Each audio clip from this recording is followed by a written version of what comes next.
Hello everyone. In this video, I shall talk about an essay and it is written by Moji Riba and the title of the essay is Rites in Passing. So, the author of this essay is Moji Riba and he is an Arunachali born Indian writer. And through this essay, the writer has tried to delineate how Arunachal is rich in their culture, custom, history, and heritage. Apart from that, the writer has also tried to depict their religious customs, religious rites. That's why the title of the essay is Rites in Passing. On the other hand, the writer is also trying to mention through this essay that the upcoming generation or the new generation, they are not embracing their own unique culture, their own identity. That's why the writer is trying to say through this essay that it is the responsibility of each and every person of a tribe or a community to preserve their culture, their heritage, their tradition, and their history. Apart from that, the writer has also tried to add through this essay that this myth, these legends, these religious rituals, all the things which are diametrically related and connected to a tribe, that is the wealth of the tribe and that is the identity of the tribe. That's why at any cost this wealth must not be forgotten. Then the writer has also given many instances of Arunachali tribes and how they have come in this planet and what kind of legends, folk narratives, folk stories, musics they enjoy or they practice or they are carrying forward till now or till today. So without any delay, let's begin. So at the beginning of the essay, these lines are given. So these lines it is also a part of legend or you can say folk narrative. So here, let's read. The rainbow is a ladder by which a god climbs from earth to meet his wife in the land of moon.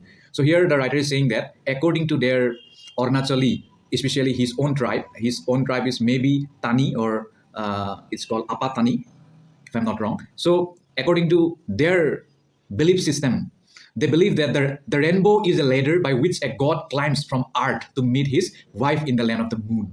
So it's a fascinating, right? And the earth and the sky, these are lovers, and all living beings in this planet, they are all born from the union of them. And the lightning, it is a star maiden running across the sky. That's it. Now let's read the essay. The poetic vibrancy of images like this, forming an intricate part of the folklore and myths in abundance in Arunachal Pradesh, hides much of the transformations occurring at very core of traditional society today. So through this line, the writer is trying to expound that in Arunachal Pradesh, there are countless tribes and each tribe has its own unique custom, ritual, myth, legend, and traditions. Therefore, he is saying that these tribes, they are already affluent in their culture or in their way. Okay. And he's saying that in Arunachal Pradesh, there exists 26 major tribes, maybe more than that, but according to the author, 26 major tribes exist. Minor, he is not counting here the minors, but he is rather talking about the 26 major tribes. They are having languages that are each independent of the other, foods that taste different, and stories that unfold differently. So if you know about Arunachal Pradesh, then it is not a new thing for you. But if you don't know, then you have to know. In the Google, you just type Arunachal Pradesh, then it will come out. Then you have to know their culture, their people, their ethnicity, religion, location, geography, economy. Then your things will be pretty clear for you. So that's why the author is saying that there are more than 26 major tribes are living here. And Arunachal is not just a vast geographical canvas for the intermingling of the many cultures that make up its tribes. Rather, in a large sense, it epitomizes the very character of oneness amidst great diversity that is so unique to India, almost like the ubiquitous Naga soul that has married patterns and images, but one name wrapping within itself stories of upheaval. So here the writer is trying to say that there are many more tribes and people of different religion or one who practice different uh, lifestyle. They all are living in Arunachal Pradesh, and it is so diverse. But still, despite being diverse, they are interwoven together as one due to their many similarities among the tribes. And he's comparing the unity in diversity of Arunachal Pradesh in the form of Naga Sol. If you have seen the Naga Sol, then only it will be clear for you. So for your easy understanding, please go through Google. There you just search Naga Sol, then picture will pop out. When it will pop out, then you can see that. And when you will see that thing, then you will got to know that actually Naga Sol, it has many patterns, myriad of patterns and images. So just like that, Arunachal Pradesh is full of tribes, and but they are now still united like a Nagasol. And he's saying, so society in Arunachal Pradesh today can be best described as one in transition, undisturbed by external influences for long due to the prevalence of the inner line system, which restricts entry of non-Arunachali persons without a prescribed permit. It had continued to be uncomplicated. So I think you all know about that. If you want to go to any northeastern state, especially if you exclude Assam, then you have to have IPL ILP, sorry, inner line permit. That nowadays you can also apply via online. But if you go offline, means physically, then you can also take it from the DC office, or you can also take it from the check gate at the border of states. Okay, so he's saying, and that has also kept them safe, right? That's why they are not mingling with another tribe of another place. Though they meet people as a guest, but they are not mingling as a society, and in that way also they are safe. They are in a very kind of like a heaven. With progress and modernity, changes in the traditional belief systems and lifestyle have become inevitable. So now he's saying the universal truth that with progress and modernity, changes in the traditional belief system and lifestyle, it is kind of uh, inevitable. Means it will come for sure, it will happen for sure. It is inevitable. Then he's saying, having been a fertile ground for the assimilation of cultures, traditional society was able to receive much of the import of this new dynamism, though with some casualties. Modernization and the demands made by development brought about a slow redefinition of the tribal world view as recent generations gradually become distanced from the value systems that are so crucial to the basis of a tribal identity. So now he is talking about how their belief system, how their cultures, how their customs, they are unitedly, how they become a tribal identity for them. And this process of change and adaptation is nowhere better observed than in an understanding of the religious beliefs of the people, and even more so in that of the institution of the traditional priesthood, the Nibo. So, likewise, in my every video, I just say that one thing that my pronunciation may not be up to the standard, and I'm extremely sorry for that. And here too, I will repeat the same thing because some words are taken from Arunachali tribes, their own mother tongue. So I have never heard those words. That's why it will be difficult for me to pronounce, and I will or I may pronounce it wrongly. I'm sorry for that. And he's saying that to understand a culture or to understand a tribe, one has to know about their religious belief. And if you want to know about Arunachal, then we must know the traditional priesthood system of some of the Arunachali tribes. And that priesthood system is called Nibo. Then you have to mention in the exam. In the part two, the writer is saying, tribes living in Arunachal Pradesh, they share a quest for the supernatural. So in every tribe, you will get some influence of quest for supernatural. So in Arunachal Pradesh too, you will get supernatural because every tribe, they often and they always actually they live inside the forest or jungle or in the hill and down the near the river or the stream, like or the brook. That's why they are automatically, unconsciously, passively, unknowingly, they are always connected with the supernatural power, or they always believe the supernatural. So the same thing you will see in the Arunachali tribes also, according to the author. And he's saying tribes living in Arunachal share a quest for supernatural, for some kind of an all-powerful divinity to believe in that would perhaps explain all phenomena that cannot be explained by the course of human life. So some things are beyond our comprehension. Some things are beyond our understanding or imagination. and that is called supernatural, right? So that kind of thing you will get in Arunachal, in their tribes, among their tribes. Over a period of time, each tribe has evolved for itself a set of beliefs and practices that define this spiritual quest, almost always influenced by immediate environment that surrounds them. So, this is the fact that if you are living nearby a forest, then from there also you will get various kinds of supernatural belief system. And the writer saying the Tani group, a collective term used to denote all tribes in the state who claim to be descendants from Abu Tani, literally meaning father of man, or the first man, share a comparable life and belief pattern. So here the writer is mentioning about Tani group. If you don't know about Tani group, you have to know. That's why I request you to go through the Google. There you can type, you have to type Tani, and then about Tani tribe or Tani ethnicity, you will get abundance of information. And from there, you can have your research, information, and knowledge. Okay, so let me tell you briefly here. Tani group, they are actually they are a collective term. It means it is a collective term used to denote all tribes in the Arunachal Pradesh state who claim to be that they are the descendants from Abu Tani. Okay, Abu Tani, it literally means that father of man or the first man, or which shares a comparable life and belief pattern. So in their attempts to find explanation to the phenomena of nature or to questions of creation and the continuity of the universe, these tribes that inhabit the central tracts of the state, it developed a system of indigenous faith that centered around the recognition of Donyo. Donyo means the sun and Polo means the moon as their popular supreme divinities, and this in recent times has been defined as Donyo-Poloism. So if you don't know about Donyo-Polo, then you have to know, but if you are missing, then you will know, right? And if you're from Arunachal Pradesh, especially the Pasighat, then you are that person. So what will I tell you? So, but let me tell you here in brief way that Donyo Polo, Donyo means sun, I have already told you here, and Polo means the moon. So Donyo Polo, it is togetherly called Donyo-Polism. So it is a kind of traditional religion or nature worship.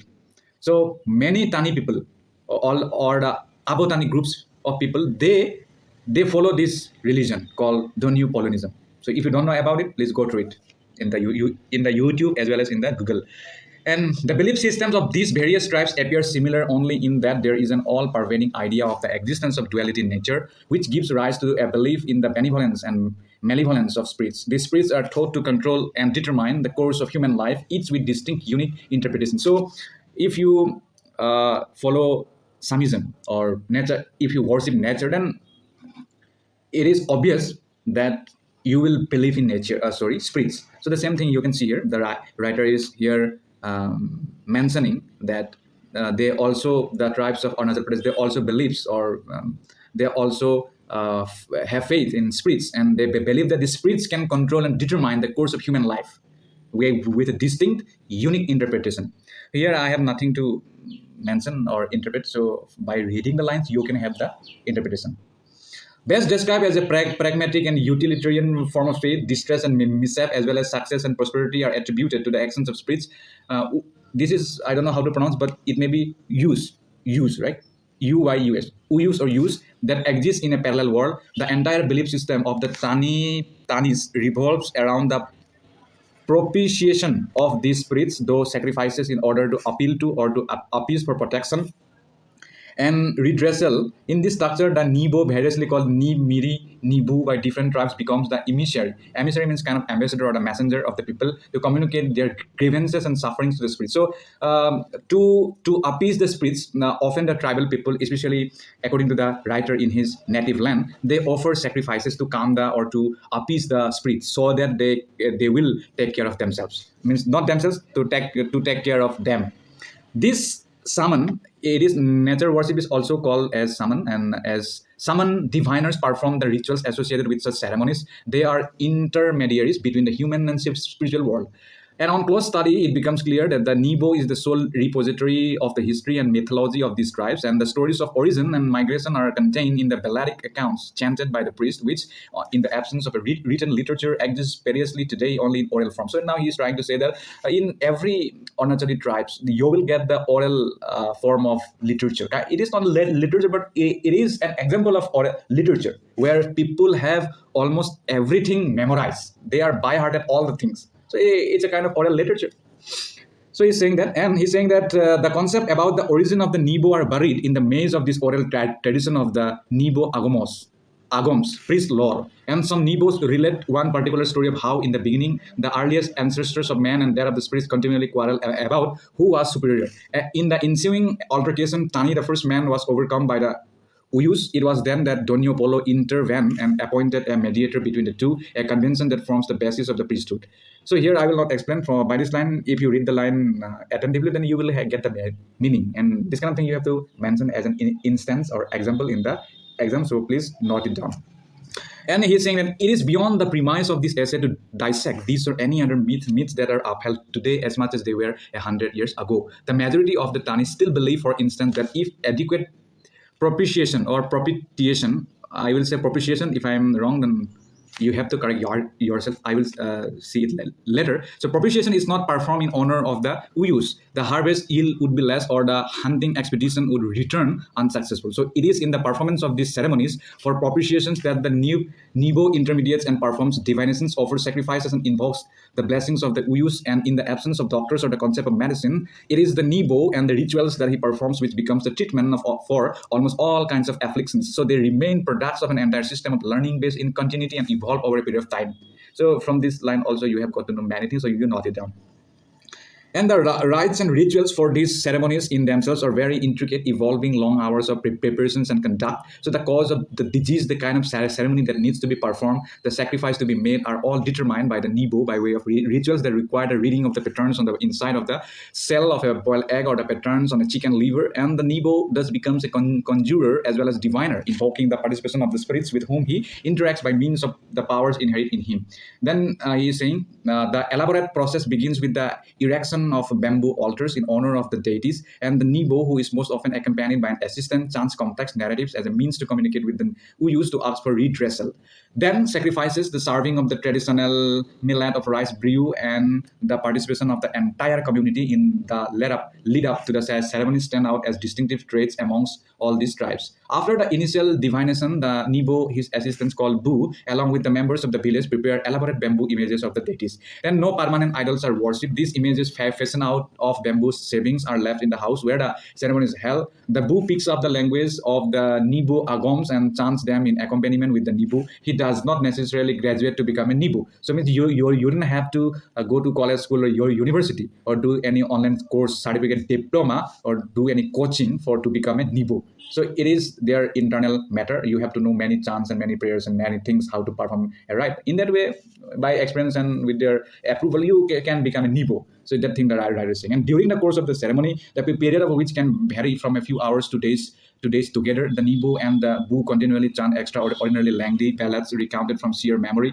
Then the sacrifice, central to the main event, has more elaborate rituals associated with it. Then normally animals like pigs and mithun. So mithun is just like a buffalo. You can check it from the Google. Then you will know about it extensively. So do it. So the pigs and mithuns, they are sacrificed as prescribed by the Nebo. Then another important aspect of the performance of these rituals is the emphasis placed on the taboos. Taboo means, you all know, I think that is not talked much. Taboo means a kind of matter issue that is not extensively talked or conversed by the community or by the people or the family or the society, that are to be followed to ensure the success of the ritual performed. The family for whom the ritual is performed has to observe taboos. So these taboos, what I have said earlier, that may not be true. So I don't want to check now, so I request you to go through what is taboo. Then you can, according to relevance of this meaning, you can check it. Means you have to check the meaning. Then according to the situation or the context, you can make out the meaning. And this could mean not eating certain kinds of fruits and vegetables, as for instance, vegetables grown under the earth's surface, or not leaving the house for a certain number of days. Then these taboos play a vital role in the socio-religious life of the Tani group. Then even the celebration of the various festivals in the agricultural cycle, it also depends on the Nebo for success. So Nebo has a pivotal role to play in the Abotani group of people or tribes. And here too, it is the Nebo who leads the ritual functions and conducts the divinations. And it was in the celebration of this festival that the community expressed their religious and spiritual concerns. The performance of ceremonies, the celebration of festivals, and the offering of sacrifice, if not entirely, but adequately epitomize the beliefs and faith of the Tani groups. Then, unlike the structure of priesthood in other religions, hereditary election or selection are not considerations in the appointment of a Nebo. Instead, the appointment, if it can be termed so, is by divination.